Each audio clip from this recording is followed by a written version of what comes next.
evening, football fans, and welcome to 3 and Out, right here on IG Sports Radio, your directly for all. That is sports. What's going on, y'all? Happy Sunday. It is Sunday, November 16th, 2025. 4 o'clock on the dot, 7 o'clock for you coasters over there, and any time in between for anybody in the rest of the country. What's going on? Yep. We got ourselves 4 games currently live at the moment.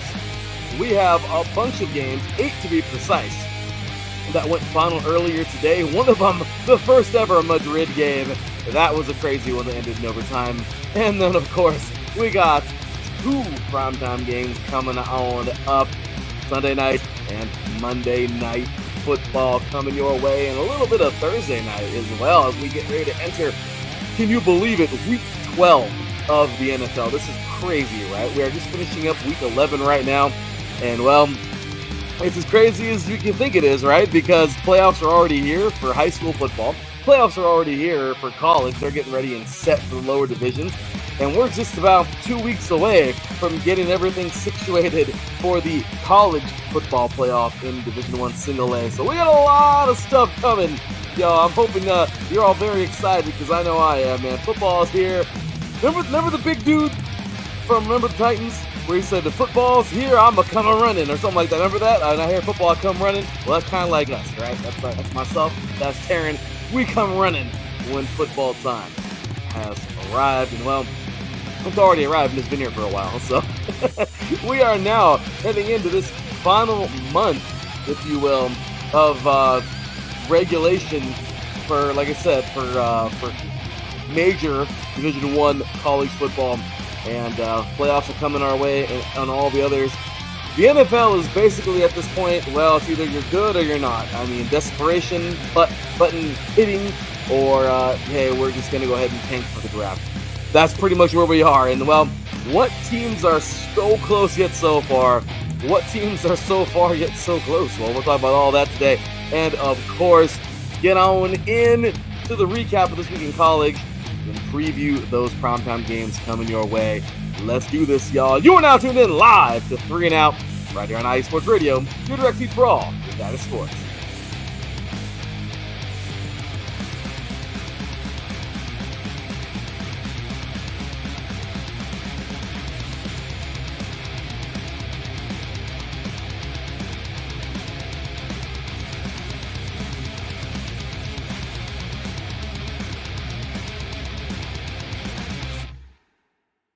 Welcome, all you diehard football fans around the country. Larry B here.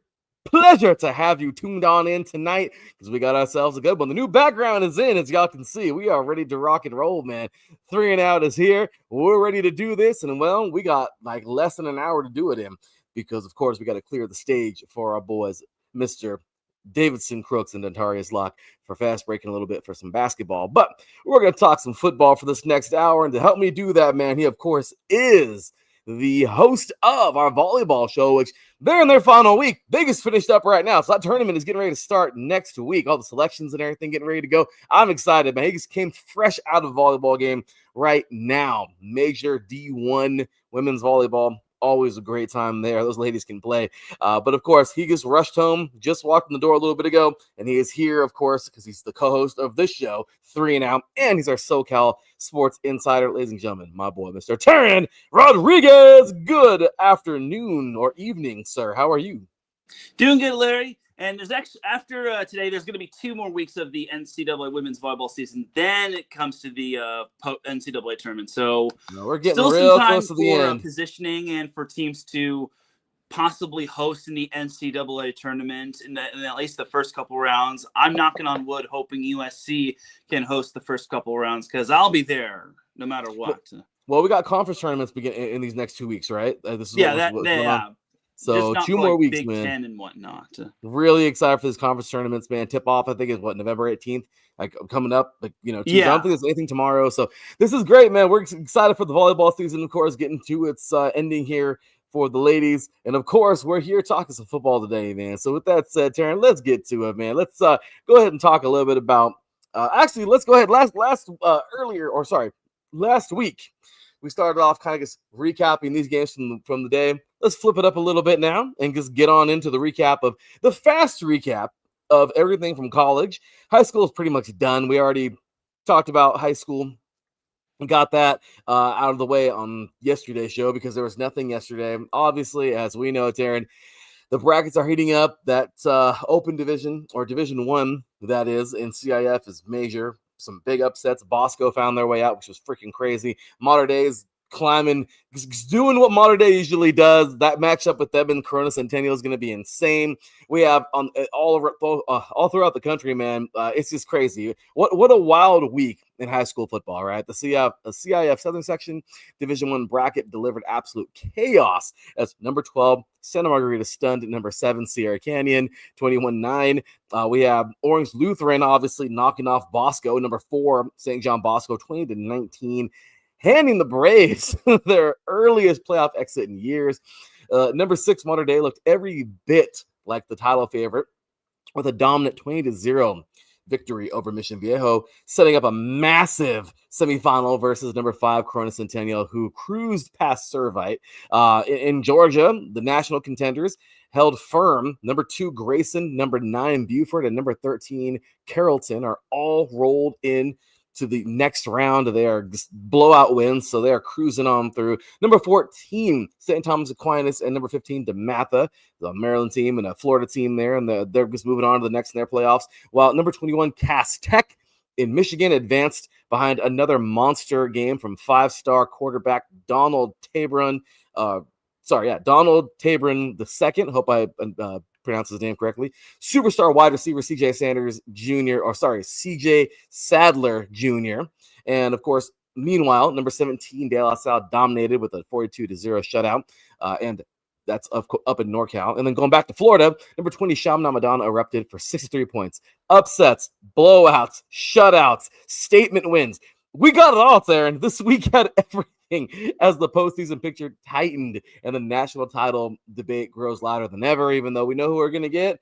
That's over with, the whole St. Francis Academy, IMG Academy debacle. But with that, Teran, that's just a little bit on high school football. Anything to add before we move on to a little bit of recap for 3C2A? Well, for starters, that Orange Lutheran win, I still can't get over how Orange Lutheran just pulled off that victory. It was an insane win for them.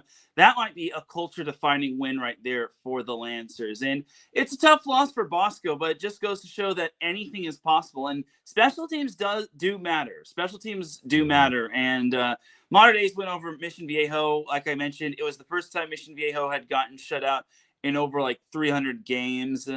And Mater Dei is well known for breaking streaks of teams scoring at least 1 point in a football game. So and the fact that it was raining and Mission Viejo had Luke Fahey and all those boys, and they still got shut out, was pretty mind-boggling, if you ask me. So we're getting a lot of tricks and treats when it comes to these CIF Southern Section Division 1 playoffs, and the road to the Rose Bowl has now begun.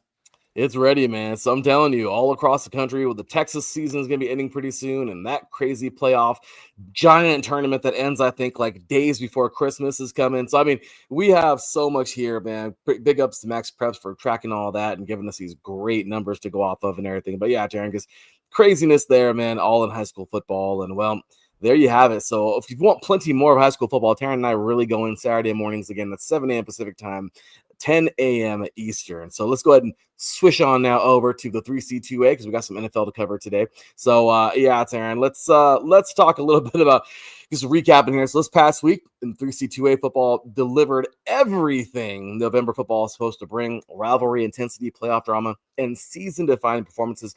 Golden West obviously capped off a perfect season with the dominant win. San Mateo bounced back in a big way to secure the NorCal semifinal bye, and Mount San Antonio stunned the state with its last-second thriller victory over Ventura and one of the wildest finishes of the year. So Fullerton, Cerritos, Modesto, and Fresno City all grabbed major wins to secure their postseason positions, while Diablo Valley closed strong and earned a home quarterfinal as one of the most balanced teams in the state. So now the playoffs are set, and the field is loaded with heavy heavyweight matchups, man. In NorCal, we got Fresno City. They travel to San Francisco, and Butte heads to Diablo Valley for 2 slugfests there with semifinal bursts on the line. And then, of course, the SoCal Cerritos visits Ventura, and El Camino heads to Mount San Antonio in a pair of high-stakes, high-pressure quarterfinal showdowns. Waiting in the semifinals are San Mateo, Modesto in the north, and Saddleback. Well, shall I flip this around? Number 1, Golden West, and Saddleback in the south for awesome, man. 4 giants ready for whoever survives this week's battle. So the regular season is over, the brackets are set, and now every snap, every drive, and every mistake can end a season. Ask Riverside from last year. The road to the 3C2A state championship has officially begun, and there it is, Teran. So, any comments on that? Yeah, the SoCal region is going to be both sides are going to be a bloodbath. But like I mentioned, Golden West is the lone undefeated team. 11 teams have proven they can be defeated at least once. Only one has not proven that. So it's just incredible if you ask me. But I think it's anyone's championship to win. I think anyone can win the championship. And if you're from the SoCal region, you got to be licking your lips because this year the SoCal team will be hosting. So it's going to be a fun tournament, and I can't wait for it.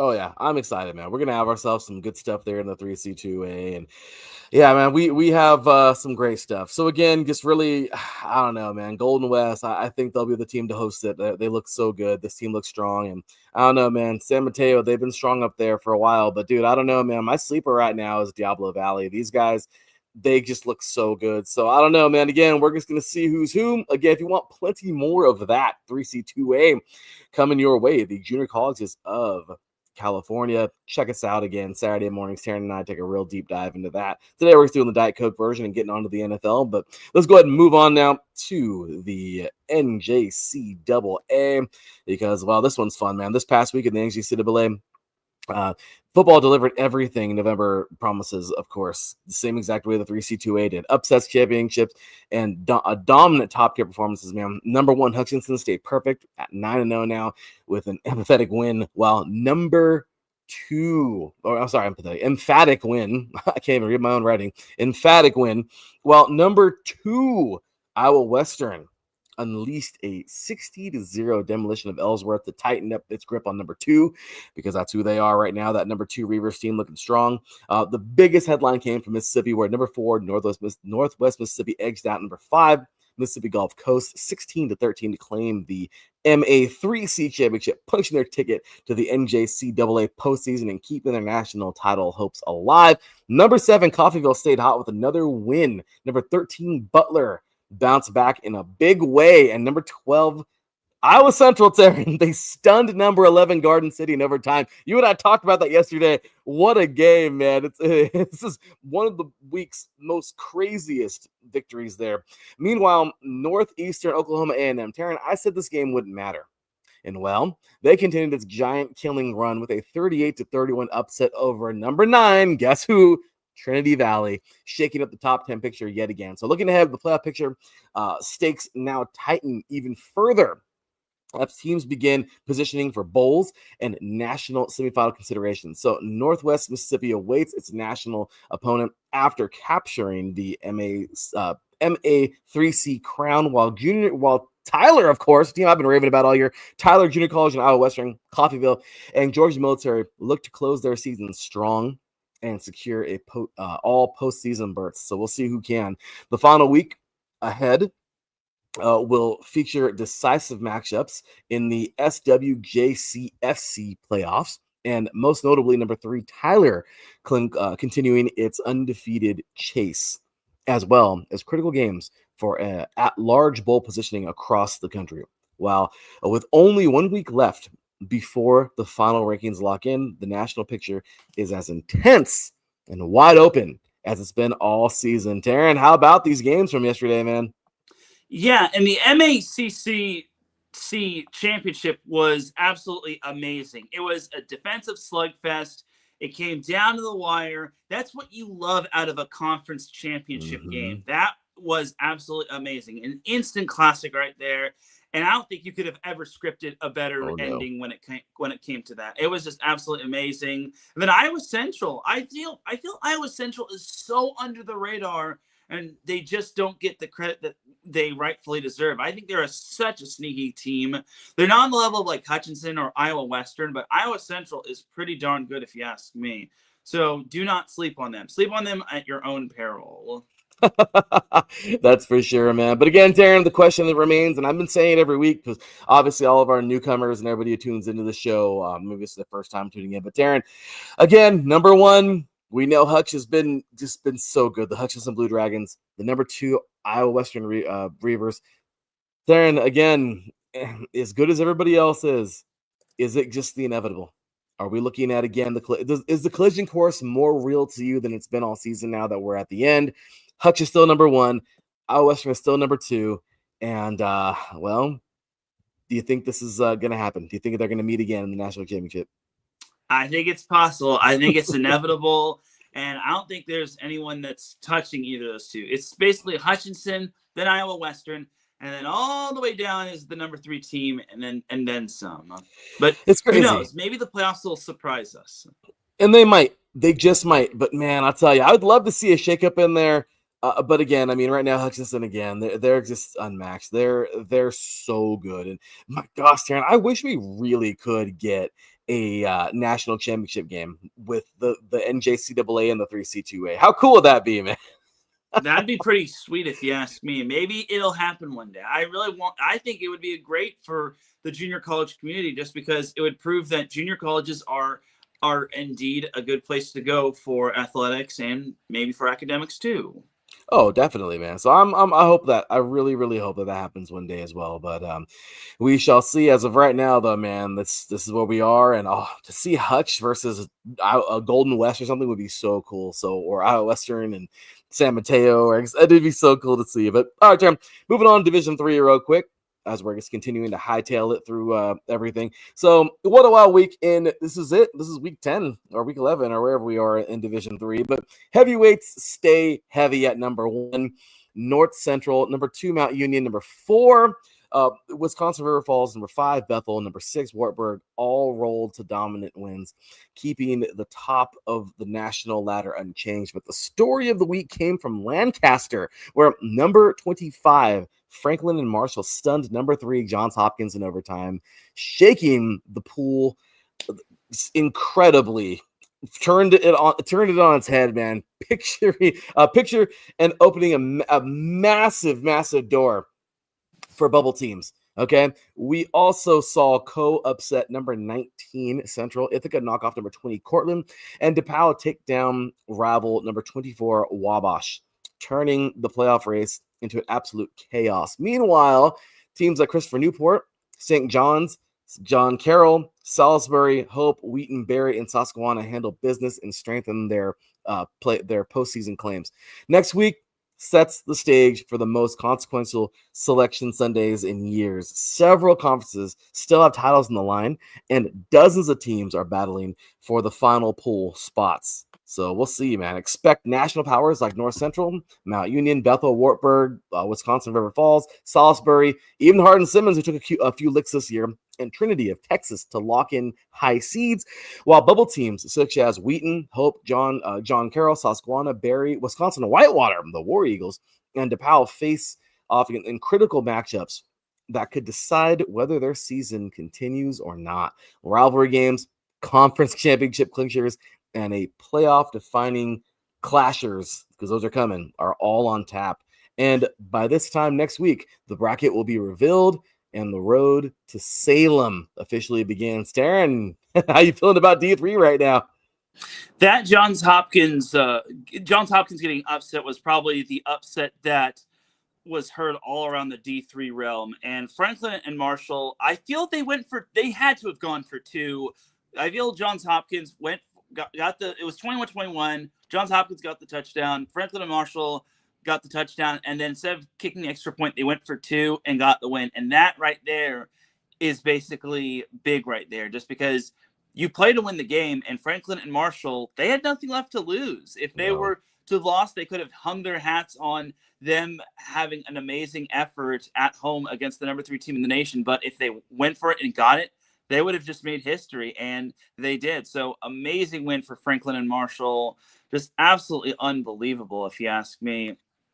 And then also, as you mentioned, there's some other upsets here and other good matchups here and there. I was very surprised North Central only put up 24 against Illinois Wesleyan. But I guess that's maybe they just had one of those clunker games where the offense just did enough, and then the defense just pretty much carried the load. Man. That's what it seemed like, man. I mean, this was a crazy week in Division III. I mean, I'll tell you right now, they're trying to fill these pools. I mean, this is those high seeds are basically locked in. I'm not going to say that they're like super duper locked in, but for the most part, we kind of know who's going to be where. But man, I'm telling you right now, let it be one of these little teams that gets in and makes a big check up this year. I mean, dude, D3, this is as strong as those teams are at the top. I don't know, man. I really feel that as strong as these teams are at the top right now, man, we have some teams that are lower this year, that are lower ranked, that I honestly think could come in and make something happen. Absolutely. And even though I feel it's going to be, we're all still in North Central's world, I feel their grip kind of loosening on the D3 realm. Don't forget about Mount Union. I feel they're not too far behind. It's just now that third and beyond is going to be really interesting, especially with which Wisconsin River Falls, or with the Wisconsin team that makes it out of the conference that we get. Will we get the consistent Wisconsin team, or will we get the inconsistent team that's going to get the doors blown off by Mount Union? So, or will we get just North Central and Mount Union in the final, just like Hutchinson and Iowa Western? So, no, absolutely, man. And yeah, D3, NAI, all the lower divisions keeping dreams alive for football. So big ups to our boy Marcus Lowe's great, man. So Teran, moving forward now, Division 2. Again, I know we got some NFL to cover, but we're going to roll through this. Week 11 across Division 2 just delivered chaos, clarity, and a whole lot of November football drama. Ferris State, Harding, cuts down, all stayed perfect, each closing out other dominant performances as they marched toward top regional seeds. The biggest shock of the weekend came in the GSC, where Valdosta State, they're not gone, Teran. Valdosta State is still around. Not ranked, but they don't give a crap. They stunned number 4, the Argos of West Florida, in a 47-44 shootout, blowing the race for a Super Region 2 seed wide open. The RMAC produced fireworks of its own as number 7, we talked about this game, Teran, CSU Pueblo survived number 19, Chadron State, in double overtime, while number 9, Northwest Missouri, fell at the hands of guess who? The Gorillas of number 5, Pittsburgh State, in a classic MIAA rivalry showdown. Upsets rippled across the board, with Tiffin knocking off previously unbeaten number 10 Findlay, MSU Moorhead surprising number 14 Minnesota State, the Mavericks, which was crazy, and Wayne State out of Nebraska dropping number 15 Augustana, reshaping the regional landscape right before Selection Sunday. Meanwhile, number 16 Johnson C. Smith's emphatic win over number 12 Virginia Union sent out a loud message out of the CIAA. And number 6 Central Washington held off number 20 Western Oregon in one of the weekend's toughest defensive battles. Now this takes a step from the most important week of the season, the final regular season push before the playoff bracket is revealed. So several conference titles and at-large berths will be decided next Saturday. Ferris State, Harding, cuts down Findlay, and Augustana look to lock down regional seeds, while bubble teams like Grand Valley State, Ashland, Newberry, Wingate, Albany State, Western Oregon, and Chadron State fight to solidify their resumes. So matchups such as number 2 Harding versus Arkansas Tech, number 5 Pittsburgh versus Missouri Southern, number 7 CSU Pueblo versus Western Colorado, and number 3 Kutztown versus Westchester, all carry major seeding implications. In Super Region 1, the race is razor thin. A single loss could flip half the bracket, which is crazy. And in Super Region 2, last week's chaos meant nearly every contender is playing with everything on the line. Expect urgency, expect rivalry energy, and expect playoff level football long before the actual playoff bracket arrives. Teran, this was a fun week in Division II, man. Yeah, it was scary times to be a ranked team or a favored team for the most part. I mean, look at all the amazing wins. Johnson C. Smith took down Virginia Union. That was a massive win right there. Mm-hmm. And all these amazing results were just absolutely just jaw-dropping and unbelievable. Like West Florida losing, I would never have predicted that. I mean, maybe Valdosta State was kind of good, and I think they weren't getting the respect that they deserved, but I feel West Florida losing that one, that was the upset hurt all over, especially at home. And CSU Pueblo, like you said, they outlasted Chadron State. I did not see Wayne State upending Augustana. No. I mean, Wayne State, I've never really known them for being a football school, but for them to pull off that win is pretty impressive, if you ask me. So it just shows that anyone can beat anybody on any given week in NCAA Division II football.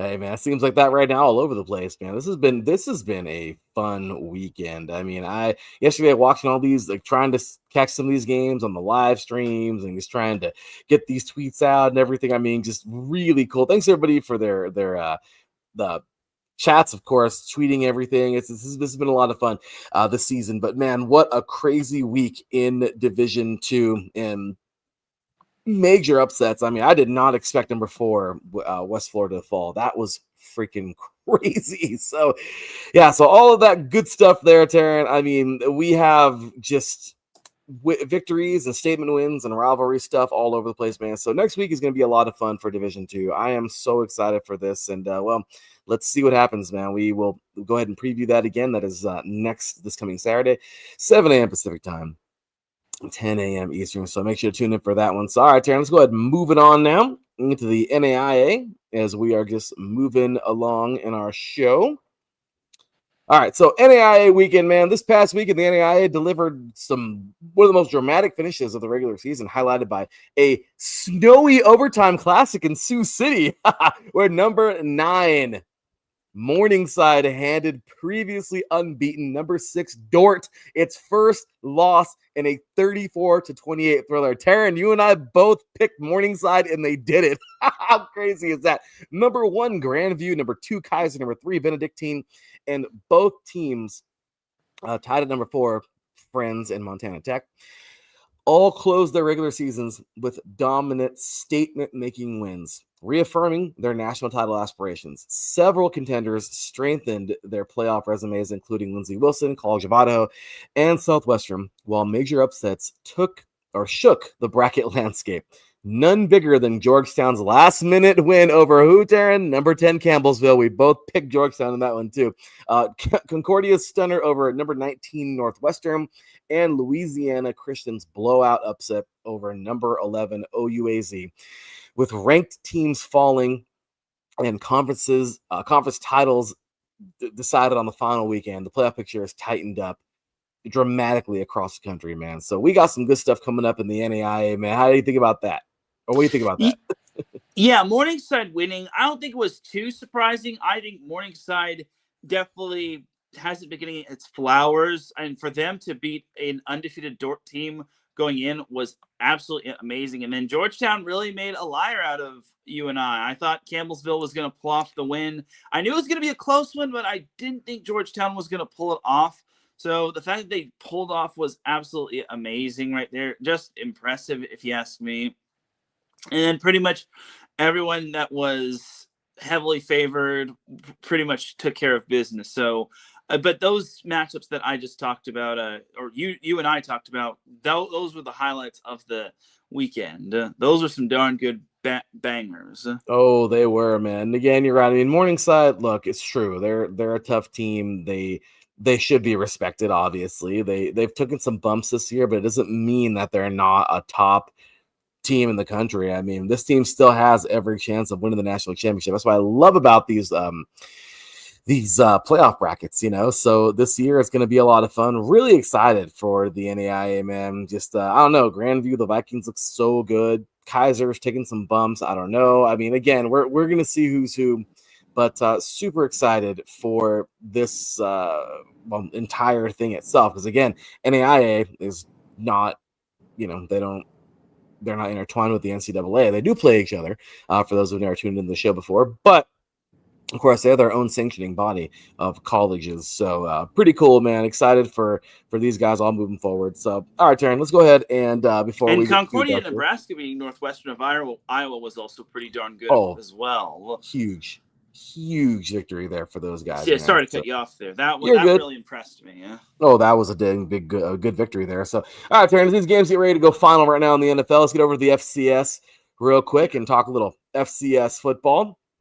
So, all right. So, this past week in the FCS, man, they delivered, again, some November football. Chaos, clarity, and a whole lot of separation as the playoff picture comes into focus. North Dakota State and Montana both stayed perfect, continuing to look like two of the most complete teams in the country. Montana State delivered a powerful ranked win over UC Davis, while Lehigh and Tennessee Tech pushed their undefeated dream one step closer to playoff seeding. The biggest shock came from Illinois State, which exploded for 28 first quarter points to take down, you guessed it, the Jacks of South Dakota State, while Stephen F. Austin claimed a huge win over Lamar to clinch its 9th straight victory. So the MVFC turned into absolute madness with South Dakota's 5 overtime thriller over Southern Illinois, and across the country, several bubble teams, including ETSU, Lafayette, West Georgia, and Youngstown State, picked up essential resume wins that kept their preseason hopes alive. With only 1 week left, the margins are microscopic. I mean, we got some crazy stuff, Teran. So what do you think about this this crazy FCS? I think South Dakota and Southern Illinois did its best LSU and Texas A&M impersonation. That was pretty fun right there. It's like that felt like the game that never wanted to end, if you ask me. And I hate to say this, but I felt that UC Davis losing on the road to Montana State was expected, just because travel is just so tough, and going on the road to pulling off a big win like that is just a little improbable, if you ask me. So yeah. I think UC Davis did what they could. They got the early lead. They hung with Montana State at halftime, but they just could not put together a full complete game, which sucks, but it is what it is, if you ask me. And Stephen F. Austin was just absolutely amazing, just because that one was the de facto matchup in the Southland Conference. Because if Lamar had won, both teams would have been tied for first in the Southland Conference. However, Lamar would have had the tiebreaker over Stephen F. Austin. Now Stephen F. Austin is still all alone in first place, and the world is pretty much their oyster going forward.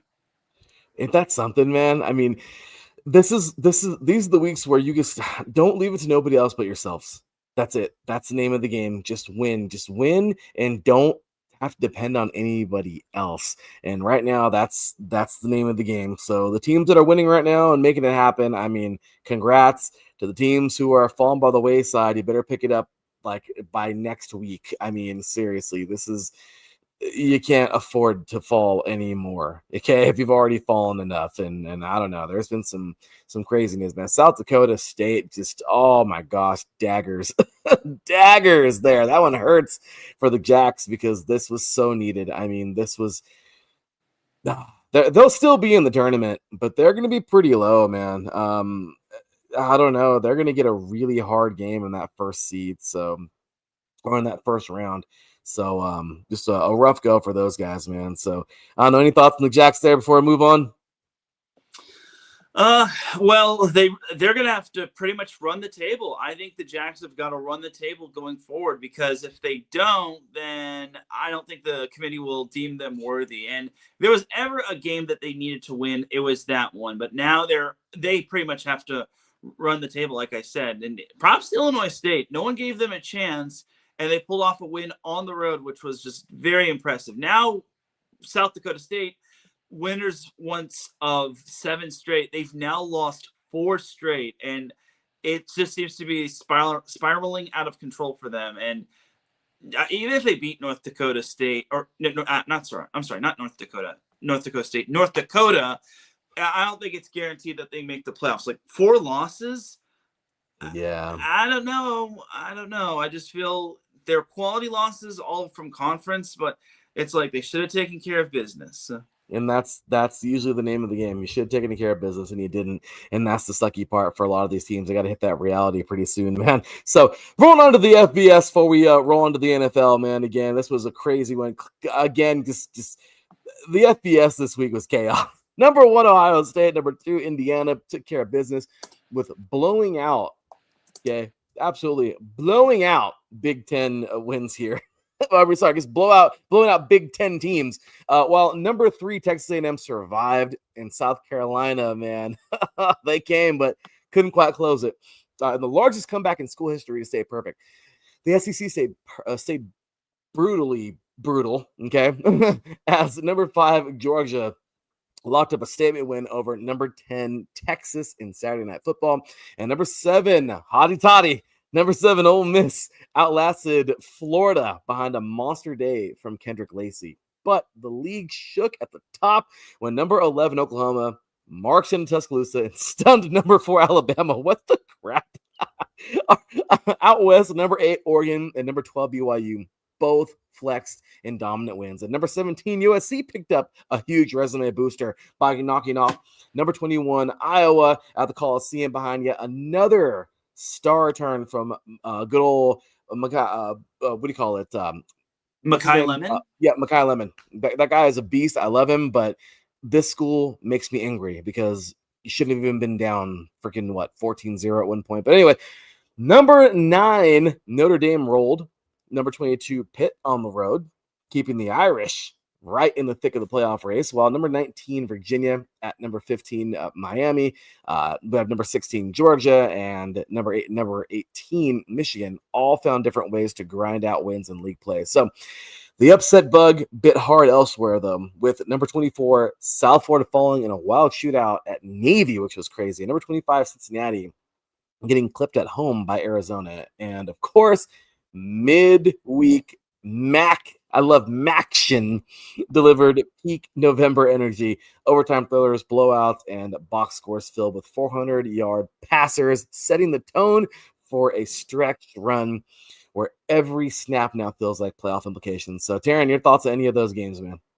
Yeah, it was a massively impressive week. And Alabama losing isn't necessarily the worst thing for them. I mean, now they're just going to have to run the table. And I feel they've got a very favorable schedule because I think they've got a non-league opponent and they've got Auburn, which as long as they're not playing at they got Eastern Illinois, then they're at Auburn, which Auburn has not been good this year. And if anything, Auburn would have to be fighting for its bowl game lives. So it looks like Alabama's going to need to get some help because that loss to Oklahoma really derailed everything.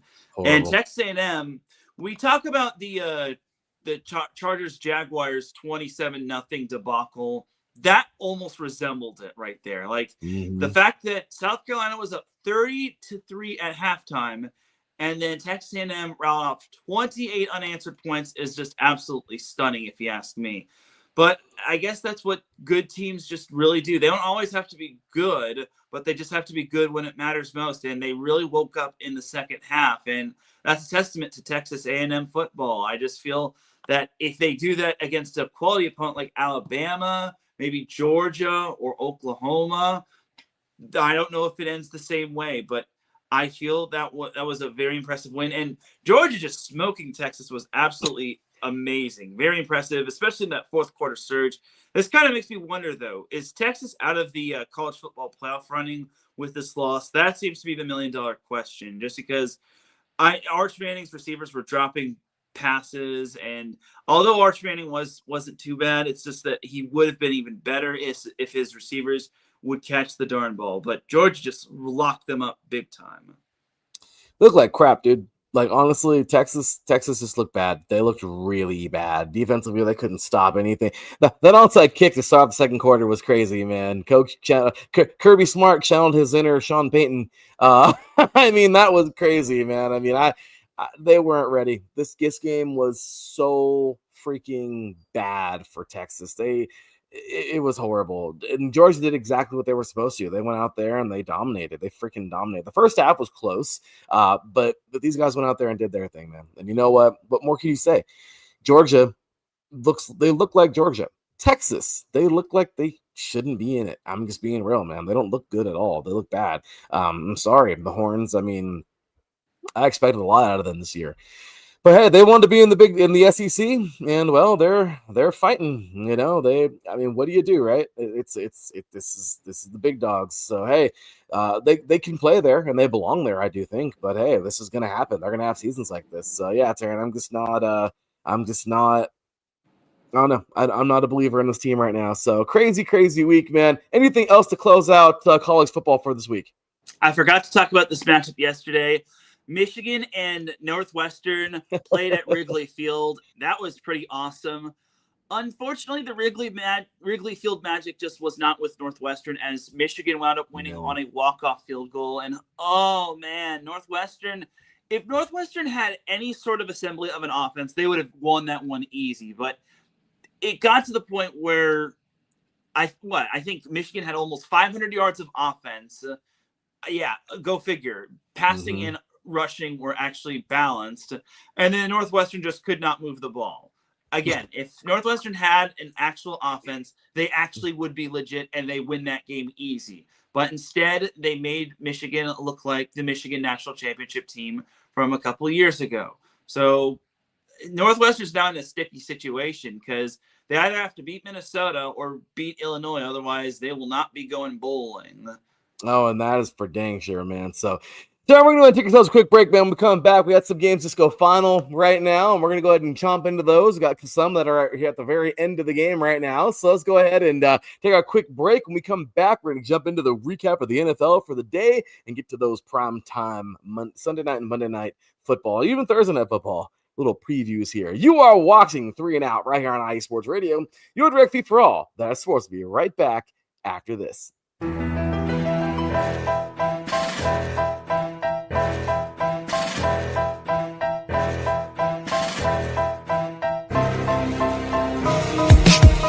For the last 10 years, IE Sports Radio has been bringing you amazing content ranging from interviewing legendary athletes, coaches, and other authorized media personnel to building tailor-made shows dedicated to all major sports cities around the country.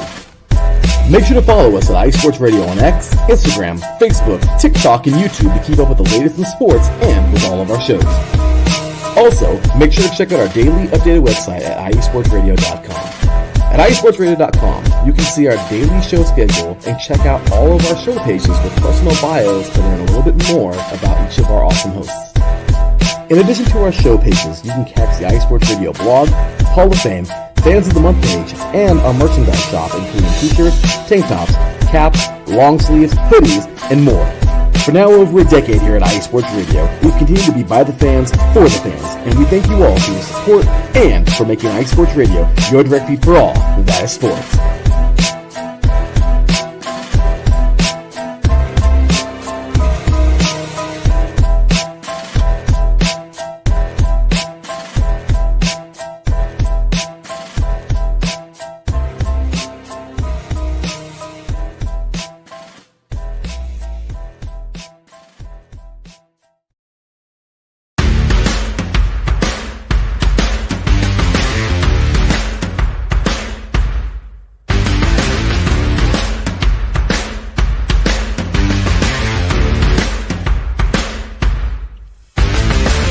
IE Sports Radio fans, this show is brought to you by Planet Jerky Premium Brisket Beef Jerky. Planet Jerky is the official jerky of the 2022 California League champion Lake Elsinore Storm, single A affiliate of the San Diego Padres. This all brisket jerky has gluten-free options, contains no MSG, no sodium nitrate, is low in sugar, and high in protein. Go to their website at planetjerky.net and follow them on Instagram at Planet Jerky. Planet Jerky, the jerky that's on a whole other planet.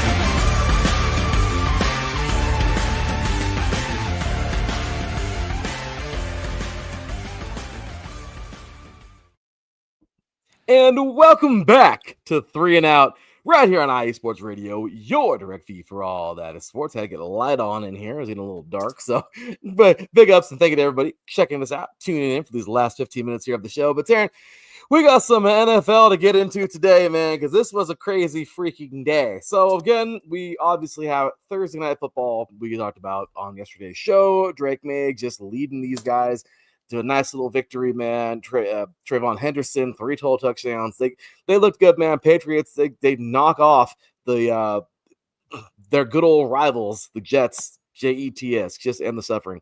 27-14, man, on Thursday Night Football. But today, we had ourselves some fun, man. Madrid Madness in the first ever NFL regular season game in Spain. The good old Dolphins outlast the Commanders in overtime, 16-13, in the weirdest game I've ever seen. Jack Jones, former Raider, seals it with a huge interception, and Riley Patterson boosts the game winner as Miami improves now to 4-7. Debo went off, Kane ran wild, and Madrid showed out. This was a pretty good game, man. Yeah, this was one of those weird games. It just felt like an odd vibe. Both teams had the same record going in. Both teams were 3-7, and the Dolphins they were serviceable. Like Devon Achane was probably their savior, and this is an interesting spot that the Dolphins are in because they've now won 2 in a row. Their next 2 games are against the Saints and Jets. I don't know when Joe Burrow will come back, but it could. I mean, it still doesn't feel like the Dolphins will be able to make the postseason because they'll probably beat the Saints and Jets. Then they've got the Steelers and the Bengals, which they'll probably see Joe Burrow. And they've got the Bucs and Patriots. So it's good that they're getting some momentum, and it's good that their team chemistry is starting to reconfigure. But let's be honest, Commanders really miss Jaden Daniels. Oh, they do. And I don't know, man. The Commanders just bad name. They're not commanding anything, but their own. By the way, it's the battle of the Polynesian quarterbacks, Tua Tagovailoa and Marcus Mariota. I didn't realize that one. Well, pretty cool for the Pollies. Nice little day there. Fun game though in Spain. Just my gosh, just feel bad for both teams because they're not very good. But all right, Terrence. So moving on to the next game, then. OT thriller in Atlanta. Bryce Young goes nuclear, bro. Like for real. For a franchise record, 448 yards and 3 touchdowns as the Panthers stun the Dirty Birds, man, 30-27 in overtime. Teran McMillan was unstoppable, man. Look at this rookie, 130 yards, 2 touchdowns, and Ryan Fitzgerald drills the game winner to lift Carolina to what? 6-5. I can't even believe when I read that. It doesn't even make sense to me. 6-5. Are you kidding me? How about this game? This one was a doozy. I mean, I think we finally got to see the Bryce Young we were supposed to see. And Teran McMillan, I think, is starting to come into his own as a wide receiver because he was one of the more touted wide receivers, being a top 10 pick. I think for Tate, I think he's really starting to progress. And I feel the Panthers maybe went with a different approach. I feel maybe they used Rico Dowdle a lot. Maybe they decided to air it out quite a bit. So Bryce Young having that game was quite impressive. And I feel that they were able to just overwhelm the Falcons. And the Falcons defense just was not good enough to slow down Carolina.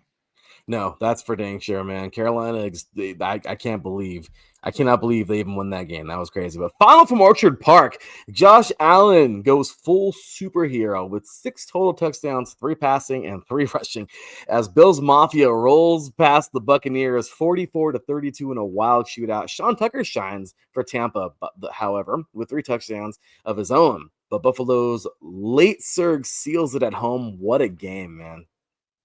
Yeah, Buffalo needed this win in the worst way because if they lost another game, I think the AFC East title would have probably sailed away. But yeah. Buffalo bounced back very nicely. Although it wasn't the prettiest game for Josh Allen, he was very, very serviceable. And I just got to say, Baker Mayfield, I really feel bad because dude is literally his wide receiver one is pretty much Sterling Shepard. He really needs Chris Godwin back. I mean, he's probably not going to get Mike Evans back anytime soon. And just like that, Carolina, of all teams, is like so close in the NFC South standings. It's like they're only a half a game behind Tampa Bay. I don't think anyone would have predicted that, but No. Tampa needs to get healthy ASAP. Otherwise, they could lose their division lead. No, that's for dang sure. We got some comments here. Let's see here. I started Michael Wilson today. He gave me 33.5 points. Let's go. Eddie to the max. Let's go, bro. That's a nice victory there. I'll take that. Any win is a nice win. Any points are good points, right? Let's see here. Our boy. Oh, look at this, man. Look who this is. A real gritty win for the Panthers. Yes. Good old Bryce Young took a beating. Got to give it to him for hanging in there, man. Our boy Neil, yeah, definitely, man. Our Carolina insider there. Teran, that was a crazy game. We had some fun ones today. We really did. Yep. So, alrighty. So, leaving Orchard Park, then going on to Nashville, man. Final in Nashville, Matthew Wright drills the walk-off winner as the good old Texans take down the Titans 16-13 as the woes continue for the Titans, but Davis Mills, man, delivers 274 yards with the touchdown. Nico Collins goes off for 92 yards and a score, and Houston sweeps Tennessee for the season. Texans are now back at 500. Yeah, was a pretty good win. It was an ugly win just to say it, though, just because the fact that you needed a walk-off field goal to beat the Titans of all team is kind of... I mean, Texas really needs to get C.J. Stroud back, but Davis Mills, 2 straight wins as the quarterback, so I think that's pretty impressive if you ask me. But yeah, the Titans, I think they're going to be picking in the top 5 again, and I feel the Titans even lost to the bye week last week, that says a lot about them. But Texans, don't count out the Texans just yet, especially if they get a Stroud back. No, I agree. It's just rough for those guys, though, man. You feel for them. So, final in Minneapolis, man. The Bears stun the Vikings 19-17. What the hell? After Devin Duvernay rips off a 56-yard kick return in the final minute to set up Carlos Santos's 4th field goal, the game winner as time expires. Caleb Williams manages the game. DeAndre Swift grinds out for 90 yards. In Chicago is now 7-3 and in the NFC North race. Teran, this is the only team that I counted out of the NFC North race in the beginning of the season. And well, here they are. Yeah, this was a very interesting win for the Bears because now they're in first place for the time being. They're in first place all alone in the NFC North. But man, for the Vikings, this one, it just keeps getting worse and worse. J.J. McCarthy, he wasn't bad, but those 2 picks really did not help the Vikings, especially since the Vikings just got off to such a slow start. They didn't get their offense going until the 4th quarter, and that's something that they can't allow. And the fact that they lost off of a game-ending field goal, that basically best describes Minnesota's season. I mean, it's good that J.J. McCarthy's back, but they still can't like win the big ones. And props to the Bears. They're on a roll. No, they are. The freaking Bears, man. I still can't believe that how, but they did it. Okay, so cool. They did it. Victory for the Bears. Good job, man. And Minneapolis is I don't know. Good old Minneapolis is falling apart right now as those Minnesota Vikings are just misery in Minneapolis. Yes, I agree. I feel so bad for that whole state of Minnesota right now because the Gophers aren't looking good either. So rough go, man. Tough go for those guys. But final from MetLife, man. The Go Packers snap their skid with a 27-20 victory over. I mean, it's the Giants. But anyway, Jordan Love returns with 2 touchdown passes. Christian Watson hauls in 2 scores, and the Packers survive a late Giants push to move to 6-3-1 on the season. Jameis Winston kept the Giants close, but Green Bay's offense delivered in the clutch. Yeah, it doesn't help when you don't have Jackson Dart. I mean, Jameis Winston wasn't terrible, but honestly, they really miss Jackson Dart and whatnot. And the run game did all that it could, but unfortunately, you kind of just can't be one-sided. You got to be double-sided. And the Packers, they needed this win in the worst way because now it keeps them in the NFC North title hunt. My only thing is that they could have won a little bit more convincing, but I felt this was one of those trap games just because the Giants could only win at home. And the Yeah. Packers were obviously coming off of a tough loss to Philadelphia. So the fact that the Packers were able to inch away with the win was kind of a little surprising. They could have won a little bit more convincingly, but a win's a win. Win's a win, Teran. Absolutely right. What a crazy game there. These big ups to the Packers. I mean, it sucks, man. Josh Jacobs, he got hurt. That jacked up my fantasy. Poor guy. Kraft now, obviously, he's out. So my whole fantasy season's over. Those guys were my right and left punch. But life is more than fantasy. I hope those guys get healthy soon. I really do. I feel so bad for them. That sucks. So, Brian, what's up, man? Our New England insider say, what's up, guys? CMC is for real when healthy. Oh, that's for sure, man. So, yes. Yeah, that's for dang sure. So let's keep it pushing, man. From MetLife, from the Meadowlands on over to the Steel City. The Pittsburgh Steelers rolled to a 34-12 victory over the Bengals after a huge second half and a pair of late defensive scores. Kenneth Gainwell, he shines, man. 2 touchdowns. Kyle Duggar delivers a 73-yard pick six, and the Steelers defense closes it out with a fumble to return. Not to return, but to move now to 6-4. So Cincinnati falls to 3-7 despite a T. Higgins touchdown and solid work from Chase Brown. Just a rough go for those guys, man. Yeah, Pittsburgh's defense really showed up. I think this was the defense that we all should have expected last week when they played on prime time. But this was a much-needed win for the Steelers. A loss would have definitely been detrimental for their hopes of winning the AFC North. But now they have a win, and they can only go up from there.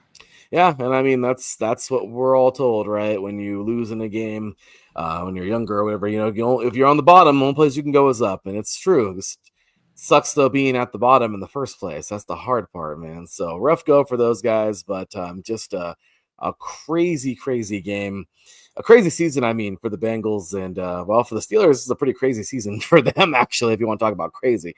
But anyway, Teran. So all right, next up, man, final in. This is crazy. This is freaking crazy. This game was insane, but we do have a final here.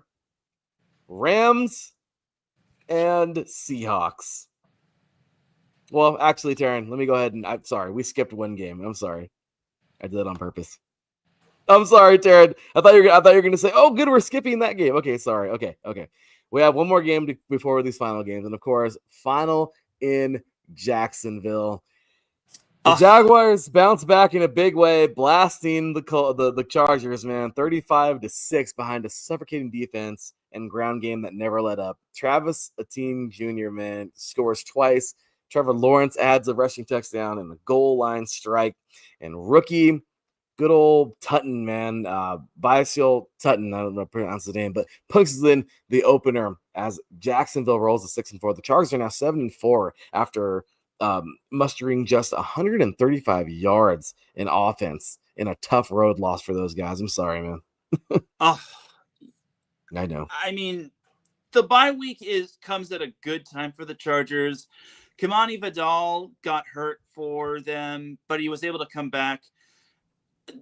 What I heard in the press conference from the Jaguars is that Liam Cohen said that the Jaguars played angry, and that's what they did against the Chargers. And I don't blame the Jaguars for winning by this much, especially since the Jags had such an embarrassing loss last week. So I feel this was kind of a letdown spot for the Chargers, having to go all the way across the country to play in Jacksonville.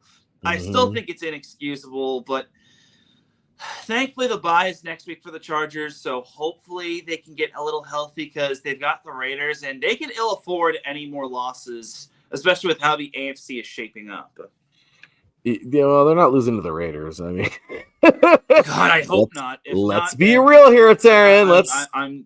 I'll be sick to my stomach. Let's come back to earth now. My Raiders aren't winning any games for the rest of the season, so let's be real. Yeah, I mean, well, thanks for the hope, but there goes that. So, final in SoFi, man. The Rams make it 5 straight wins after snagging 4 interceptions off Sam Darnold. It's crazy. And surviving a missed Seahawks game winner at the horn. Matthew Stafford delivers 2 touchdowns. Kyron Williams punches in another, and LA stays atop of the NFC North in a thriller at SoFi. Meanwhile, the Seahawks, they rack up over 400 yards, but turnovers just proved costly in this divisional showdown. How about the Rams, man? That was a great game. The Seahawks are a really good team.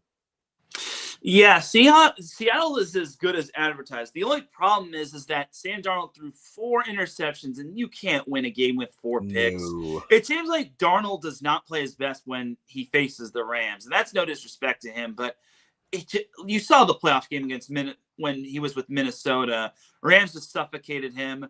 I just got to say this for the Rams. They could have won a little bit more convincingly. Their offense just did not look all that great. I mean, no. Kyron Williams was good and all. Matthew Stafford was serviceable, but I just felt that the Rams left a lot of meat on the bone. They didn't get in. They start off so strong, and thankfully their defense was pretty much what won it for them. So if the defense doesn't show up, maybe the Rams don't win. So, and that's the Seahawks' first road loss in over 10 games. So Rams dodged a bullet, and now they're all alone in first place in the NFC West. Isn't that something, man? Freaking crap. Brock Purdy returns with 3 touchdowns. Christian McCaffrey goes full CMC, as you saw Brian talk about him earlier, with 3 total touchdowns. And the Niners steamroll the Cardinals on the road, man. Jacoby Brissett threw for 452 yards. But Arizona's 3 turnovers plus 17 penalties were too much to overcome as the San Francisco 49ers tighten the NFC West race. How about that one, man? Yeah, this was a much-needed win for the Niners, especially after last week where I wouldn't say they got blown out, but they were pretty much nowhere. They were no match for the Rams. They definitely needed to win this one, and I think the Cardinals are kind of coming back down to earth after they wound up beating the Cowboys. But I just feel that the Cardinals, they're just a mess overall. The Niners are at least a contender in terms of like winning the division, if not making the playoffs in general. And it's good to see Brock Purdy back, but Christian McCaffrey is basically him. He might be the best offensive player that's not a quarterback in the NFL. No, that you're totally right. You are totally right, man. It's just a crazy freaking game overall. But yeah, the CMC, man, when Christian McCaffrey, dude is insane. So you gotta love that. You really do. It's nuts. So, all right. Next up, man, we have here. Where are we at? Oh, here we go. All right. Baltimore Ravens and their former selves. I'm just kidding. The good old Cleveland Browns. The Ravens rally late in Cleveland as Mark Andrews pulls off a fake sneak 35-yard touchdown. Derrick Henry powers in another, and Baltimore's defense locks down the fourth quarter. Myles Garrett makes history, however, with another sack milestone, but the Browns offense musters just 187 yards and goes 0 for 2 in the red zone. Baltimore climbs now back to 500. Yeah, Baltimore's getting hot, though they kind of needed to eke this one out. This was one of those weird games. I'm surprised that the Ravens just did not have the offensive output. Their defense, I think, won for them in the second half, shutting out the Browns. That is kind of also due in part because Dylan Gabriel got hurt, and we finally got to see Shedeur Sanders. We did. Unfortunately, his debut was spoiled as Lamar Jackson and the Ravens, they're now back to looking like the dominant selves that they were supposed to be. So I think for the Ravens, they're going to look really good and really scary going forward. And here's hoping for the Ravens' sake that they can continue their winning ways, because they and the Steelers have favorable schedules going into their matchup against one another. So if everything holds, no upsets, the Ravens and Steelers could be duking it out for first place in the division. Which is crazy, right? Also, free Myles Garrett. Poor guy had 4 sacks, and the Browns still lost. That just says a lot about the Browns, right? I mean, that's Browns football, right, Teran? That's what the Browns do. So unfortunately, it's a bummer, but hey, still solid job on the milestone there, Garrett, Mr. Myles Garrett. So great stuff, man. So all right, Teran. Well, next up, we have one more before we get into our previews for the night. Of course, the Chiefs find a way to. No, they don't. Never mind. Aha, Teran. We talked about it. This year. They're getting found out. This is it. The Broncos, man, they freaking pulled it off. What a game. The Broncos stay undefeated at home, 6-0 this year, as Will Lutz drills 5 field goals, man, including the walk-off winner to lift Denver to 9-2. Patrick Mahomes finds Kelsey for a late touchdown, but a blocked PAT plus costly penalties haunt Kansas City. Bo Nix leads Denver on 2 clutch fourth quarter scoring drives to seal it. Denver stays atop of the AFC West. Teran, this is crazy. I don't know how the Broncos are doing it. It's like they're winning ugly, but they're finding ways to win. Normally, this was the Chiefs last year. That was the Chiefs winning these ugly games and snatching victory from the jaws of defeat. But the fact that the Broncos are doing it is something's in the water here. And the Chiefs, oh man, if there was ever a game for them to win, they needed to win this one. Now they're in a very precarious situation. They're really trailing the Broncos in the division. And even though the Broncos did see that J.K. Dobbins was placed on pretty much season-ending IR, they're going to need to get the run game going with R.J. Harvey. But the Chiefs missing that PAT. Yeah. Special teams matters. I'm just going to say it right now. Special teams matters. If they drill that PAT, then the Broncos need to get the touchdown instead of pelting field goals. So another close win for the Broncos, and I don't know how they do it. Dude, it's unbelievable. I'm so excited for it. I'm here for this. All right. I'm here for this. Hey, you know what? They had their time at the top, and they're starting to get found out. And the Chiefs they're still the Chiefs. But dude, the Broncos, they're playing out of their mind. There might be, and they're looking sharp, man. So let's get into our good old previews before we go ahead and get on in the last 7 minutes here of the show. There, Sunday Night Football. 2 NFC contenders collide as the red hot Lions roll into Philly to take on the defending NFC champs and defending NFL champions, of course. Under the lights, Jared Goff versus Jalen Hurts, Amon-Ra versus Devontae, Gibbs versus Barkley. I mean, this is huge, man. A heavyweight matchup with first place implications written all over it. Lincoln Financial Phil will be rocking tonight. Who you taking and why?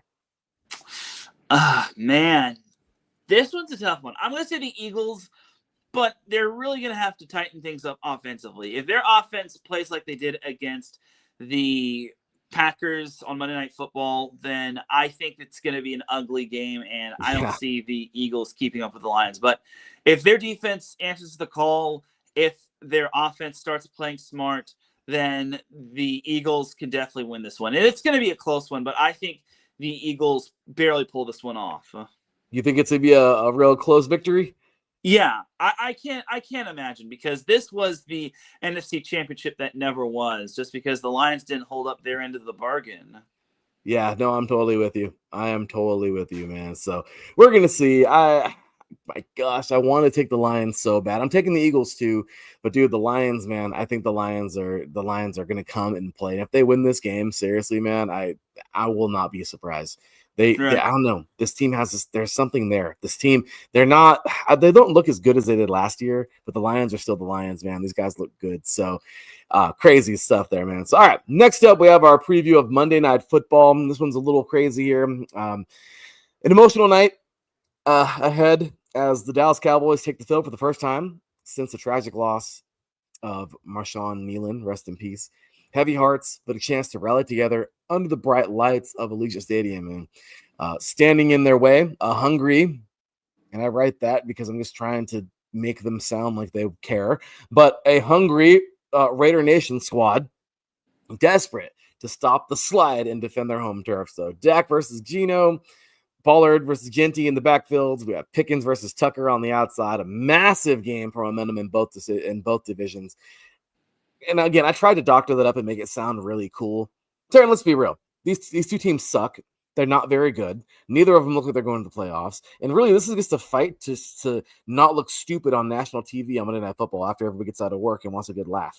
This is Def Jam Comedy Hour, Teran. This is an HBO special. That's what this is, okay? This is the George Lopez HBO special. I don't care what you want to call it. That's what this is. So here's what it is. But the tragic loss sucks. this is why I think Dallas will probably win the game. I mean, I think they'll win anyway, just because, I'm a Raider fan. I'm just telling you how it is because we look like crap. I hope the Raiders win. I'm always going to pick the Raiders. I'm picking them to win tomorrow. Obviously, Teran is going to pick the Cowboys over and over because he's smart. But Teran, what do you think about this game? Yeah, this one is going to be an emotional game, and my buddy and I pretty much talked about about this matchup. This was the battle of the underachievers. I mean, the Raiders started off really good, and then I think they just kind of blew their tires out, went at the first leg of the race, and then the Cowboys just don't have an answer for their defense, and their defense needs to shine following the passing of Nealon. So again, you're totally right. I am picking the Dallas Cowboys. I get this weird vibe. The Raiders are going to somehow find themselves in a position to win. It's going to remind me of, I think it was like 3 years ago when the Raiders and Cowboys played each other on Thanksgiving. No, I think it was like 4 years ago when the Raiders and Cowboys played each other on Thanksgiving. Mm-hmm. And then most people were taking the Cowboys to win, but the Raiders just pulled off a victory, which I thought was just rather mind-boggling. But again, I gotta go with the Cowboys. I'll throw the Raiders a bone and say it's going to be a close one, but I think the Cowboys just barely pull off the win. You are one nice fellow, Teran. One nice fellow you are, but yeah, no. Anyway, and then a little bit of Thursday Night Football, man. These guys already played today, so it's safe to give them to talk about them. We have Bills and Texans in a crazy game where their two colors are really close to each other. I guess that's kind of fun, right? But let's talk about these guys real quick, man. A little Thursday Night Football, Week 12. Kicking off Week 12, the week before Thanksgiving. So here we go, man. Week 12 kicks off under the lights at NRG Stadium as the Bills at 7-3 meet the surging Texans at 5-5 on Thursday Night Football. So Josh Allen enters scorching hot after 6 total touchdowns last week, while Houston looks for a third straight win behind a tough defense and big play wide receiver Nico Collins, man. Buffalo's offense versus Houston's pass rush led by Neil Hunter might be the matchup of the night. Who you got? If CJ Stroud plays, then the Texans have a chance. But look, Davis Mills has been able to pull off 2 miracles. I don't think he pulls off the third against the Bills. Bills will come out hungrier than the Texans. I gotta go with the Bills just because I feel they're the better team on paper. If CJ Stroud was playing for the Texans, I'd say maybe the Texans, but I just think the Bills on paper just look better than the Texans. They look way better. I will give the edge to the defense, to the Texans defense. I just think that Josh Allen is going to find a way to overcome that. No, I agree. As much as I'd like to say, hey, this would be a really good game, Teran. Again, Thursday nights have been kind of crazy. We can talk about that. That's right. Thursday nights have been really crazy. Right. But Teran, overall, I do not see Sam I don't eat green eggs and ham. I'm just kidding. I do not see this, Teran. I can't. I do not see the Bills lose. If the Bills lose this game to Longneck Mills. Goodbye. I'm sorry. I will not pick them for the rest of the season. I'm sorry. I guess they're just the better team. The Texans had their flash in the pan, but now we kind of see who they are. I don't take the Texans very serious anymore. I'm sorry. I said the Texans were a flash in the pan, from what it looks like, and I don't really take them serious anymore. The Bills, I don't want to take them serious either because they've been falling apart recently, but I think they're better. Therefore, I'm pretty sure they'll win this game. So there you go, Teran. So, oh my gosh, what a show! That's gonna do it for us tonight, man. But we are going to end off in style as we always do, and get on out of here before Miss Carrie Underwood, the voice, sings her song and gets us ready for Sunday Night Football. Again, going to be a fun one tonight, y'all. Really, really, really fun one. Excited as can be for this one because, well, hey, Lions and Eagles, again, this should have been the NFC Championship. I mean, this is the fun one right here. This is what they play for, right? So, Teran, here we go, man. Ending it off. Here we are. Any last thoughts, comments, anything you want to throw out there from any teams anywhere? I will get my feelings hurt when the Chargers by the Chargers next week, because they will be on bye, and the only team that pretty much has the chance to hurt my feelings is USC, because they play Oregon, and y'all better buckle up for that one. Darren, I'm so angry because, again, if they come out the way that they did versus Iowa, they're going to get destroyed. Because you're not gonna go down. Sorry, you're not gonna let this Oregon team just go down the field and score and then get a turnover on defense and 3 and out and everything. Oregon will not let up. Oregon will destroy them if that even happens, if that even remotely closely happens. So I don't know. Regardless, though, let's go fight on SC. Let's see what happens. We'll talk about more about that next week. But Teran, here we go, man. We're getting into this game tonight. We're going to be getting into plenty more moving forward into this week. The high school playoffs are heating up, man. So excited. Modern day Corona Centennial. That is the game right there to watch. I'm so excited for all this good football coming towards us. 3C2A action, NJCAA action. Who's who in Division III and Division II? Who in the NAIA? What's the bracket going to look like? Right? I mean, there's so many cool things coming on up, man. I'm excited. Teran, we had 650 listeners tonight, viewers, so you guys are amazing. Let's go ahead and give you guys an applause and give yourselves a round of applause for sticking around with both of us for a little bit. So, oh, yeah.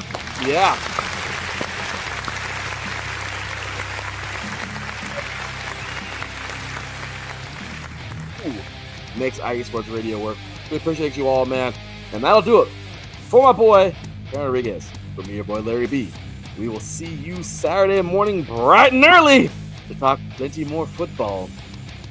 And that is always a treat. Ladies and gentlemen, that is going to do it for us tonight. We will see y'all on Saturday morning. Until then, take care. And as always, God bless. Peace.